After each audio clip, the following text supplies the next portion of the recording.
नमस्कार दोस्तों, स्वागत है आपका friends at preparation YouTube channel पर। इस चैनल पर मैं लेके आता हूं रोजाना करंट अफेयर जनरल स्टडी की ये वीडियो, जो कि आपके लिए काफी यूजफुल है अगर आप किसी भी कॉम्पिटिटिव एग्जाम की तैयारी कर रहे हैं। यूपीएससी या फिर पीसीएस एग्जाम किसी भी स्टेट के लिए आप तैयार कर रहे हैं अपने आप को, तो ये वीडियो आपके लिए बहुत ज्यादा बेनिफिशियल होने वाला है। इसके अंदर आप ऑब्जेक्टिव क्वेश्चन है जो कि आप प्रैक्टिस करने के लिए यूज कर सकते हैं, और उसके बाद एक्सप्लेनेशन को ध्यान में रखते हुए ये चेक कर सकते हैं आपकी प्रिपरेशन का क्या लेवल चल रहा है। जब रोज आप इस तरह की प्रैक्टिस करते हैं तो आपकी प्रिपरेशन को एक बूस्ट मिलता है, और जब आप एग्जाम में जाते हैं तो वहां कॉन्फिडेंट फील करते हैं। तो चलिए स्टार्ट करते हैं। वीडियो को पहली बार देख रहे हैं, चैनल पर नए हैं तो चैनल सब्सक्राइब कर लीजिए, friends at preparation, bell icon और प्रेस कर लीजिए ताकि आपको आने वाली हर वीडियो की नोटिफिकेशन मिल सके। तो क्वेश्चन कुछ इस तरह से है आपके लिए। With reference to CRISPR technology consider the following statement.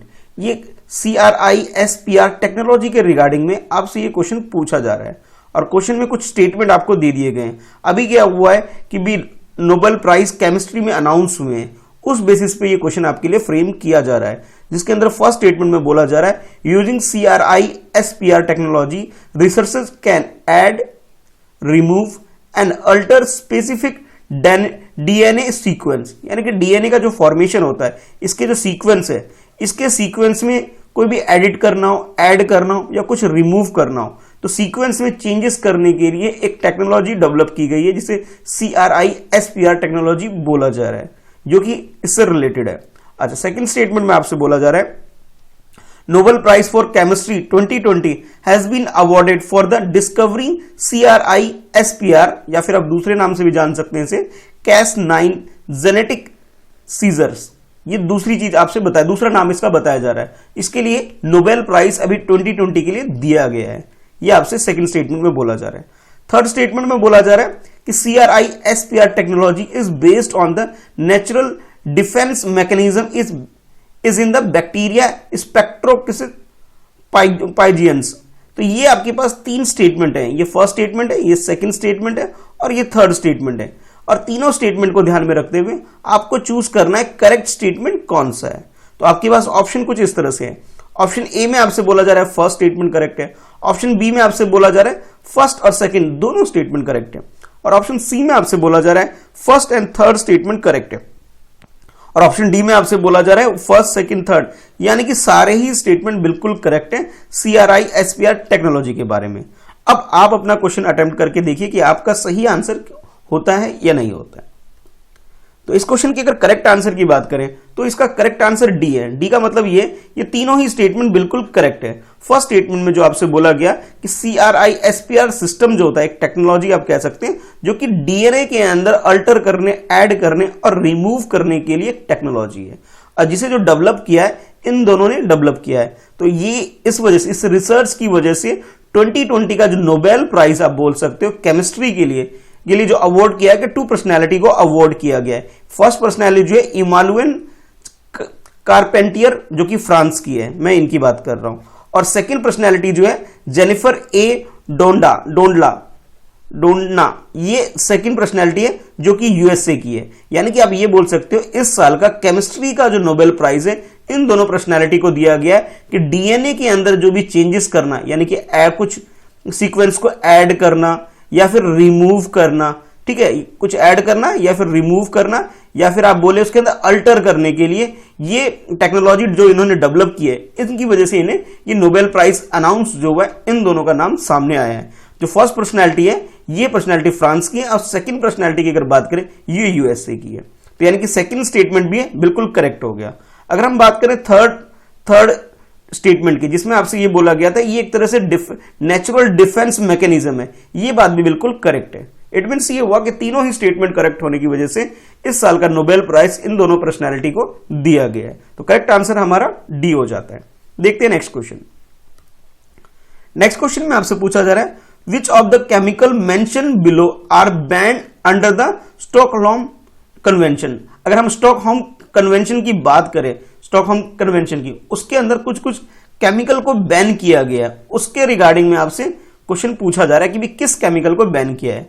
तो फर्स्ट आपके पास जो फर्स्ट केमिकल है वह फुरांस, सेकंड केमिकल जो है उसका नाम है क्लोरडेन सेकंड ये आपके पास केमिकल है। थर्ड केमिकल जो आपको दिया है डीडीटी दिया गया, और जो फोर्थ केमिकल जिसके बारे में डिस्कस किया जा रहा है इस क्वेश्चन के अंदर वह हेक्साक्लोरोबेंजीन, ये फोर्थ केमिकल है। और आपसे पूछा जा रहा है ये इंटरनेशनल लेवल पर एक ट्रीटी साइन की गई है जिसका नाम स्टॉकहोम कन्वेंशन बोला जा रहा है। इस कन्वेंशन के अंदर कौन कौन से केमिकल को बैन किया गया है, इनमें से ये आपको चूज करना है करेक्ट आंसर अपने लिए। तो ऑप्शन ए में आपसे बोला जा रहा है कि फर्स्ट और सेकंड ये दोनों जो है इन दोनों को बैन किया गया इस कन्वेंशन के थ्रू। और ऑप्शन बी में आपसे बोला जा रहा है सेकंड एंड थर्ड जो है, ठीक है, इन दोनों को बैन किया गया है, ऐसा आपसे बोला जा रहा है। और ऑप्शन सी की बात करें तो थर्ड एंड फोर्थ केमिकल जो नेम मेंशन है ये आपसे बोला जा रहा है कि इनको बैन किया गया है। और ऑप्शन डी में आपसे बोला जा रहा है कि चारों ही केमिकल को बैन कर दिया गया है स्टॉकहोम कन्वेंशन ट्रीटी के थ्रू। तो अब आपको बताना है कि करेक्ट आंसर इसका क्या है।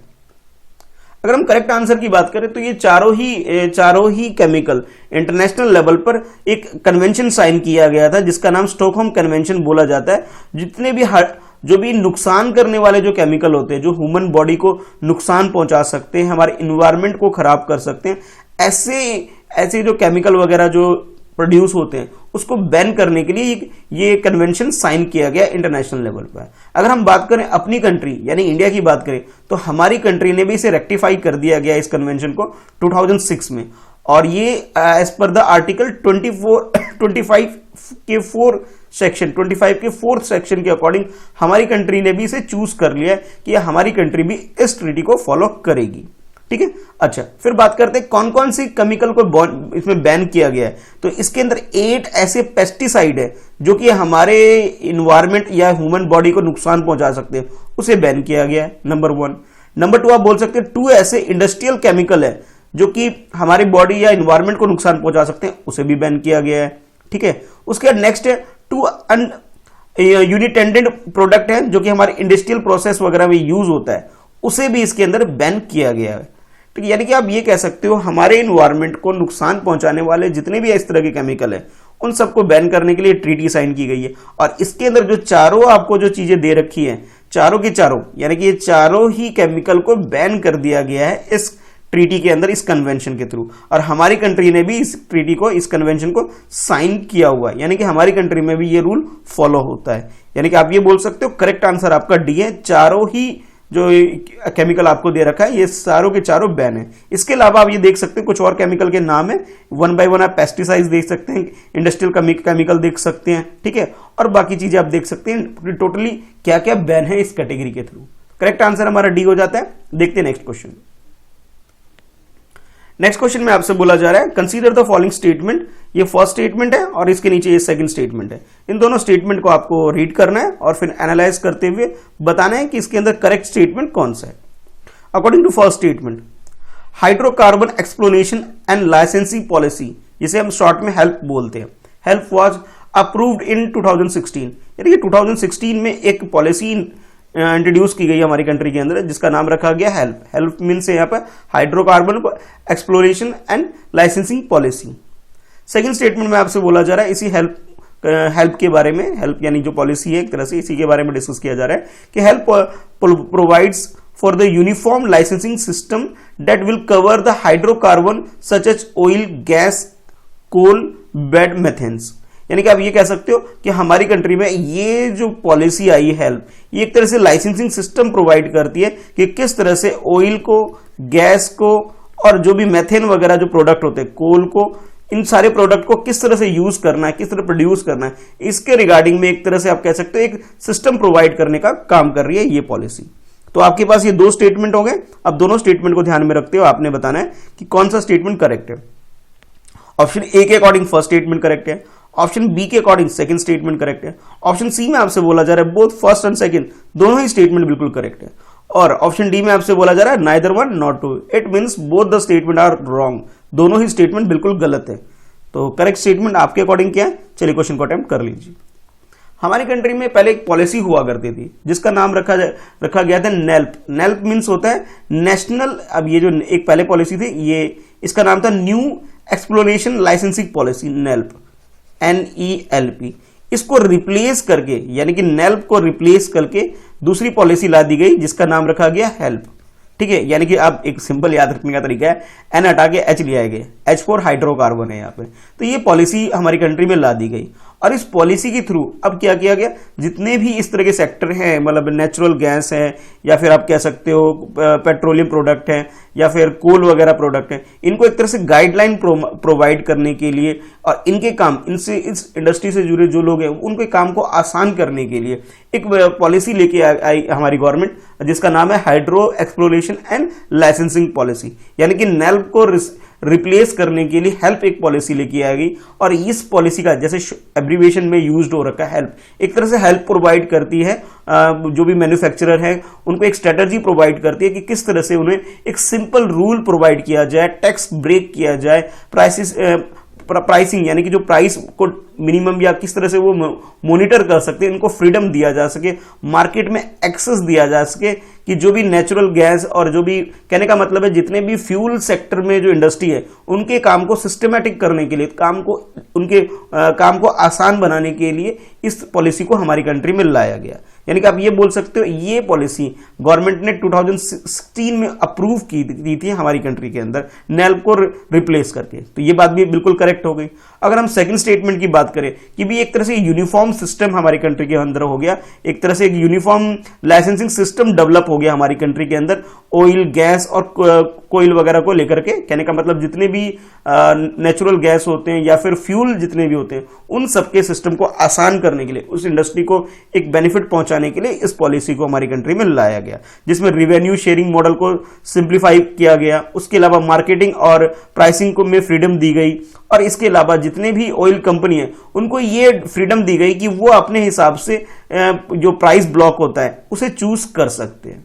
तो करेक्ट आंसर हमारा सी हो जाता है। दोनों ही स्टेटमेंट, फर्स्ट भी करेक्ट है और सेकंड भी करेक्ट है। आपको दोनों ही पॉलिसी के बारे में पता होना चाहिए, नेल्प के बारे में भी पता होना चाहिए और हेल्प के बारे में पता होना चाहिए। मतलब जो कमी नेल्प पॉलिसी के अंदर थी उसके अंदर मॉडिफिकेशन करके हेल्प पॉलिसी को हमारी कंट्री में 2016 में इंप्लीमेंट कर दिया गया। नेक्स्ट क्वेश्चन में आपसे पूछा जा रहा है, India and Japan are part of which of the following grouping. यानी कि अगर हम बात करें अपनी कंट्री इंडिया और हमारा एक फ्रेंड है, एक तरह से आप फ्रेंड बोल सकते हो, मैं नीचे लिखता हूं जापान और इंडिया के बीच में बहुत अच्छी फ्रेंडशिप है और ये दोनों जो कंट्री है बहुत सारे इंटरनेशनल लेवल पर बहुत सारी ऑर्गेनाइजेशन है जिसके अंदर ये दोनों पार्ट है। तो वो आपको चूज करना है, बताना है कौन कौन से ऐसी ग्रुपिंग है जिसके अंदर दोनों कंट्री, इंडिया भी है और जापान भी है। तो फर्स्ट जो ग्रुप है उसमें बोला जा रहा है G7। सेकंड आपसे बोला जा रहा है क्वाड यानी क्वाड्रिलेटरल सिक्योरिटी डायलॉग, जिसे शॉर्ट में क्वाड भी बोला जाता है। थर्ड जो आपके पास है थर्ड जो आपके पास रीजनल कॉम्प्रिहेंसिव इकोनॉमिक पार्टनरशिप, जो शॉर्ट में हम RCEP बोल देते हैं। और फोर्थ जो ग्रुपिंग है G4। यानी कि ये चार ऐसे ग्रुप बना दिए गए हैं। इस चार ग्रुप के अंदर आपको आइडेंटिफाई करना है कि हमारी कंट्री इंडिया और जापान दोनों कंट्री इसके पार्ट हो, मतलब एक कंट्री नहीं है, दोनों की ग्रुपिंग हो, उस ऑर्गेनाइजेशन को आपको आइडेंटिफाई करना है। तो आपके पास जो कोड्स है वो कुछ इस तरह से है। ऑप्शन ए में आपसे बोला जा रहा है सेकंड एंड थर्ड, यानी कि ये अगर फर्स्ट है, ये सेकंड है और ये थर्ड एंड ये फोर्थ है। इस अकॉर्डिंग आपको आइडेंटिफाई करना है कि ऑप्शन ए में बोला जा रहा है सेकंड एंड थर्ड जो ऑर्गेनाइजेशन है इसमें इंडिया जापान पार्ट है। बी में आपसे बोला जा रहा है सेकंड एंड फोर्थ में इंडिया जापान पार्ट है। और ऑप्शन सी में आपसे बोला जा रहा है थर्ड एंड फोर्थ, ठीक है। और ऑप्शन डी में आपसे बोला जा रहा है फर्स्ट, थर्ड एंड फोर्थ, ये जो ऑर्गेनाइजेशन है जिसके अंदर जापान और इंडिया दोनों पार्ट है। तो करेक्ट आंसर आपके अकॉर्डिंग क्या है, चलिए क्वेश्चन को अटेम्प्ट कर लीजिए। तो इस क्वेश्चन की अगर बात करें तो इसका जो करेक्ट आंसर इसका बी है। बी का मतलब है ओनली सेकंड एंड फोर्थ जो ऑर्गेनाइजेशन आपको दे रखी है उसके अंदर इंडिया पार्ट है। तो ये आप समझ सकते हैं कि सेकंड एंड फोर्थ का मतलब ये हुआ कि भाई ये कोऑर्डिनेटल सिक्योरिटी डायलॉग क्वाड के अंदर इंडिया जापान इसका पार्ट है और इसके अलावा G4 के अंदर भी इंडिया इसका पार्ट है। अब बात कर लेते बाकी जो है, जैसे इसकी डिटेल बात में करते हैं, RCEP के बारे में बात करते हैं। तो RCEP में क्या होता है, एशियन की जितनी भी कंट्री है 10 कंट्री है वो इसका मेंबर होती है। इसके अलावा पहले 6 मेंबर हुआ करती थी जिसके अंदर इंडिया भी थी पहले और जापान तो अभी भी है, पहले भी थे ये थे।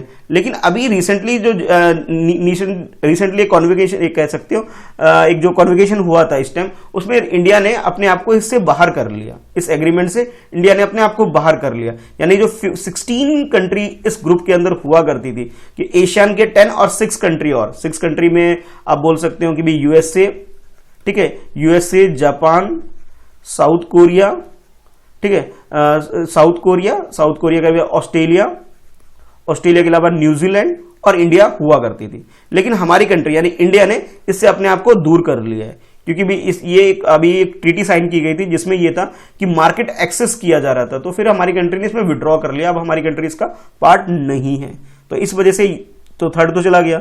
यानी कि आप ये बोल सकते हो कि क्वाड के अंदर, जो कि चाइना को डील करने के लिए 4 मेजर कंट्री के द्वारा एक ऑर्गेनाइजेशन फ्रेम किया गया, जिसमें इंडिया, जापान, ऑस्ट्रेलिया और यूएसए बड़ी बड़ी कंट्री इसके अंदर हैं, जो कि जो साउथ चाइना सी के अंदर, येलो सी के अंदर जो चाइना का जो दायित्व चल, वो मतलब एक तरह से वर्चस्व चल रहा है, उसको ठीक करने के लिए, उसको टैकल करने के लिए ये ग्रुपिंग की गई है। और G4 की बात करें तो G4 जो ग्रुप है, ये सिक्योरिटी काउंसिल के अंदर जो ऑलरेडी जो 5 कंट्री हैं, उस 5 कंट्री के अलावा और भी कंट्री को प्लेस मिल सके, यानी कि उसके अंदर इंडिया, ब्राजील, जापान और जर्मनी जैसे कंट्री को भी इसके अंदर परमानेंट मेंबरशिप मिले, इसके लिए इन 4 कंट्री ने ग्रुपिंग की है, जिसका नाम रखा गया G4। ठीक है, यानी कि आप ये बोल सकते हो G4 के अंदर और G4 के अलावा क्वाड के अंदर, इसके अंदर इंडिया और जापान दोनों कंट्री एक साथ ग्रुपिंग है। ठीक है, G7 में नहीं है और ना ही अभी इसके अंदर RCEP के अंदर है। ठीक है, क्योंकि RCEP के अंदर मैंने आपको बता दिया, इंडिया ने अपने आप को इसके अंदर से बाहर कर लिया, हमारी कंट्री अभी से एग्जिट कर चुकी है। तो करेक्ट आंसर हमारा ऑप्शन बी हो गया। सेकंड एंड फोर्थ जो है ये जो स्टेटमेंट है बिल्कुल करेक्ट है। अच्छा, नेक्स्ट क्वेश्चन जो आपसे पूछा जा रहा है कुछ इस तरह से, which of the following organization publishes the poverty and shared prosperity report, यानी कि आपको ये आइडेंटिफाई करना है कि कौन सी ऐसी इंटरनेशनल ऑर्गेनाइजेशन है जो कि एक रिपोर्ट पब्लिश करती है जिसका नाम है poverty and share prosperity report. तो ये आपको आइडेंटिफाई करना है। तो आपके लिए जो ऑर्गेनाइजेशन है कुछ इस तरह से, ऑप्शन ए में आपसे बोला जा रहा है Oxford poverty and human development initiative, ये फर्स्ट ऑप्शन ए है आपके लिए। ऑप्शन बी में आपसे बोला जा रहा है यूनाइटेड नेशन डेवलपमेंट प्रोग्राम, ये रिपोर्ट पब्लिश करती है। और ऑप्शन सी में आपसे बोला जा रहा है वर्ल्ड बैंक इस रिपोर्ट को पब्लिश करने का काम करती है। और ऑप्शन डी में आपसे बोला जा रहा है वर्ल्ड इकोनॉमिक फोरम जो है वो इस रिपोर्ट को पब्लिश करने का काम करती है। तो आपके अकॉर्डिंग करेक्ट आंसर क्या है, यानी कि इस poverty and shared prosperity report को कौन सी ऑर्गेनाइजेशन पब्लिश करती है, ये आपको चूज करना है। इस क्वेश्चन की अगर करेक्ट आंसर की बात करें तो करेक्ट आंसर इसका सी है। सी का मतलब यह है कि जो वर्ल्ड बैंक है वो इस इंफॉर्मेशन को, इस रिपोर्ट को पब्लिश करने का काम करती है। सी हमारा करेक्ट आंसर है, यानी कि वर्ल्ड बैंक ऐसी ऑर्गेनाइजेशन है जो कि इंटरनेशनल लेवल पर poverty and share prosperity report को पब्लिश करती है। और ये जो रिपोर्ट पब्लिश करती है साल में 2 बार करती है, इसलिए यहाँ पे बाइनएनुअल बोला जा रहा है, यानी कि साल में ये इस रिपोर्ट को 2 बार पब्लिश करने का काम करती है। तो करेक्ट आंसर की बात करें तो करेक्ट आंसर हमारा ऑप्शन सी हो जाएगा। आज आपके लिए जो क्वेश्चन है, कई सारे क्वेश्चन होने वाले हैं, क्योंकि आज हम लोगों ने काफी इंटरनेशनल ऑर्गेनाइजेशन के बारे में डिस्कस किया है, तो इसलिए आपके लिए काफी सारे क्वेश्चन होने वाले हैं। सबसे सिंपल क्वेश्चन ये है कि ये जो पर्सनैलिटी है, ठीक है, ये पर्सनैलिटी कौन है, इनका नाम आपको बताना है। बहुत ईजी है, कौन है ये आपको आइडेंटिफाई करना है, इनका नाम बताना है और ये किस कंट्री से रिलेटेड है, किस पोस्ट पर है, ये भी आपको बताना है। सबसे आसान क्वेश्चन है। पर असली क्वेश्चन जो आपके लिए वो ये होने वाला है कि आपको जो बाकी जो जितनी भी ऑर्गेनाइजेशन है, इंटरनेशनल ऑर्गेनाइजेशन है, जिसमें G7 है, G7 quad number 1 G7, number 2 quad, number 3 RCEP, number 4 ASEAN, number 5 G4 और G4 के अलावा नेक्स्ट जो है आपके लिए, जो मैं क्वेश्चन में आपको देने वाला ये आपका हो गया। G4 के बाद ये जितनी भी ऑर्गेनाइजेशन है, यानी कि नेक्स्ट वर्ल्ड बैंक, और वर्ल्ड बैंक के अलावा आपके पास वर्ल्ड इकोनॉमिक फोरम, यानी कि थोड़ा सा काम ज्यादा होने वाला है। इन सारे इंस्टीट्यूशन के बारे में आपको पता होना चाहिए, ये सारे इंस्टीट्यूशन कब स्टैब्लिश्ड हुई थी, ये आपको बताना है। इसके अलावा आपको ये भी बताना है कि इनका मोटो क्या है, यानी कि ये सारे जो इंस्टीट्यूशन है किस काम के लिए इंटरनेशनल लेवल पर क्या काम करती है, ये आपको पता होना चाहिए। ठीक है, उसके अलावा इन सब सारे इंस्टीट्यूशन के हेड कौन है, हेड का जब भी मैं बात करूं तो फर्स्ट हेड कौन है ये आपको पता होना चाहिए, और करंट में अभी कौन इसके हेड है, किस कंट्री से बिलोंग करते हैं, ठीक है, ये भी आपको पता होना चाहिए। तो क्वेश्चन कुछ ज्यादा हो गया आज आपके लिए, इसलिए थोड़ा सा दोबारा देख लीजिए क्वेश्चन क्या क्या है। जितनी भी इंटरनेशनल ऑर्गेनाइजेशन है, G7, क्वाड, RCEP, उसके बाद ये एशियन के अलावा G4 के अलावा वर्ल्ड बैंक और वर्ल्ड इकोनॉमिक फोरम, ठीक है, ये सारे इंस्टीट्यूशन जो है इन सब के बारे में आपको पता होना चाहिए कि ये इंस्टीट्यूशन, और हाँ ये यूएनडीपी और देख लीजिए, यूनाइटेड नेशन डेवलपमेंट प्रोग्राम जो है, यानी कि यूएन बोल देता हूं मैं डायरेक्ट ही, तो यूएन यूनाइटेड नेशन जो यूएनओ है, इसके बारे में आपको और पता होना चाहिए। तो इन सारे इंस्टीट्यूशन के बारे में थोड़ा डिटेल में स्टडी करिएगा, थोड़ा देखिएगा कि क्या क्या है और कितने इंपॉर्टेंट है। इसलिए इनमें से अक्सर कोई ना कोई एक दो क्वेश्चन आपसे हमेशा फ्रेम किए जाएंगे, तो एक बार आप नजर मार लीजिए। ठीक है, तो चलते मिलते हैं नेक्स्ट वीडियो में। आज की इस वीडियो में इतना है। वीडियो को पहली बार देख रहे हैं तो चैनल सब्सक्राइब करके बेल आइकन को प्रेस कर दीजिए। ठीक है, और बने रहिए इसी तरह, और कमेंट करके जरूर अपना आंसर बताइएगा। वीडियो को लाइक करिए, अपने दोस्तों में शेयर करिए। मिलते हैं फिर नेक्स्ट वीडियो में फ्रेंडशिप प्रिपरेशन यूट्यूब चैनल पर।